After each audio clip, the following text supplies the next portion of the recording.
Sup again mga idol! So yun mga idol ngayon mga idol no. So sabi nila magpapaturo sila kung paano daw magpaamo ng kalapate. Kung paano daw magpaamo ng kalapate na at kung gaganito mo daw tawagin mo saan ka pupunta, mapupunta daw mga idol. So ayan ang ating pag-uusap ngayon mga idol. Kung bago ka pa lang sa aking video, bago ka pa lang sa aking channel, pwede mo mapindutin na subscribe sa aking channel. Huwag mo rin kalimutan na i-like ang aking channel, i-share, and comment na rin. And huwag mo rin kalimutan na pindutin ang notification bell sa gilid para palagi ka updated sa aking susunod na mga video. Diyos ko. So mga idol, kung gusto niyo akong samahan at gusto niyo nang paturuan kung paano paamuhin ang kalapate, tara, panginintay nyo, let's go. So mga idol, ito na yung kalapate natin doon. Kahapon nag-release tayo ng kalapate, dalawa, si Burnok tsaka sa yung Burnok, ito si Aguilar. Nirelease na dito sa kanina, kahapon doon sa taltalo natin, sa taltalo ni Papa. At nang dumating, at saka nag-release din tayo kanina, dalawa sila. Yung si Burnok pumunta dyan sa bubong dyan. Hindi siya, tagal niyang bumaba, hindi siya bumaba, tumambay pa. Ito na si Burnok, Burnok, si Aguilar. So ito ang tuturuan natin. Ito, hindi ito ng tips para magpaamo ng kalapate. Ang unang tips mga idol, ganito, pag ganito, patusik-tusik nga lang ganito mga idol. Ganyan. Hanggang taga-umaga, pag ganito inyo, para mapalapit na sa iyo. O, yung mga idol, sample natin mga idol. Ilagay natin siya dyan sa may lupa dyan. At saka tatawagin natin. Let's go. Ito na si Aguilar, no? Yung matang, ganda. Ang ganda ng ibon, no? Si Kigard pa. Yung mga idol, lalapag natin dito. Pag natin dito, pupunta siya dyan, tatawagin natin dyan. Ayan. Oh, di ba? Isa pa. Hagisilip natin. Oh, di ba? Natin dun sa bubong dyan, hagis natin dyan sa bubong na yan.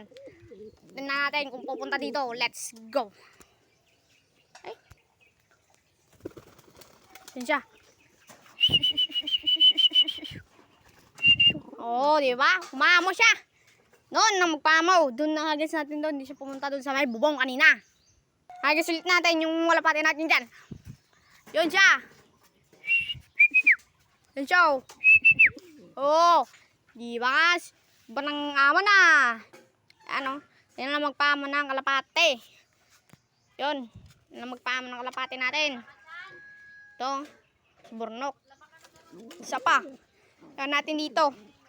Ibayin natin dito. Tapos tawagin natin. Yun siya. Oh, di ba? Sobrang tapang niya pero hindi siya masakit. At ganito siya magpaamo. So, isa pa.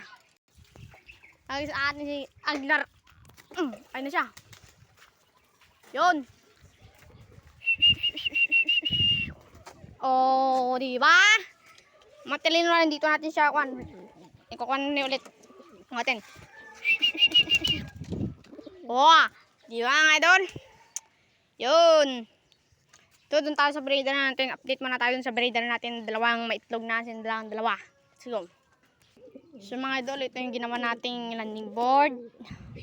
Tsaka trapdoor nila. Ito si Burnok na sinasabi ko mga idol. Nyo, tapang. Oh my goodness. Anak to na Aguilar. Itong dalawang ito, anak ni Aguilar. So maitlog din sila ngayon mga idol. No? So tignan natin yung itlog nila. Dalawang piraso itlog nila. Ito mga idol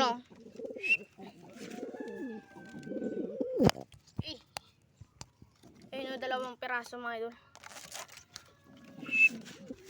Makita. Ayun yung itlog nila ang dalawang mga idol. Sana mapisayan.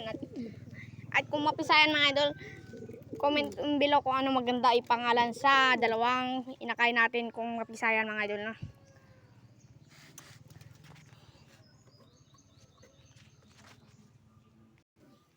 At saka dito na natin tatapusin natin video sa So, ngayon na natin dito na tatapos yung aking video.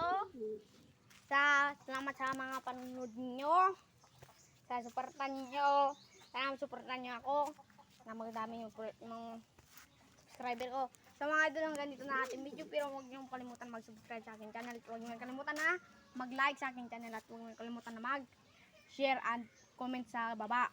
And huwag mo rin kalimutan na pindutin ang notification bell sa gilid para ka palagi ka updated sa akin sa susunod na video. So mga idol, hanggang dito na ating video.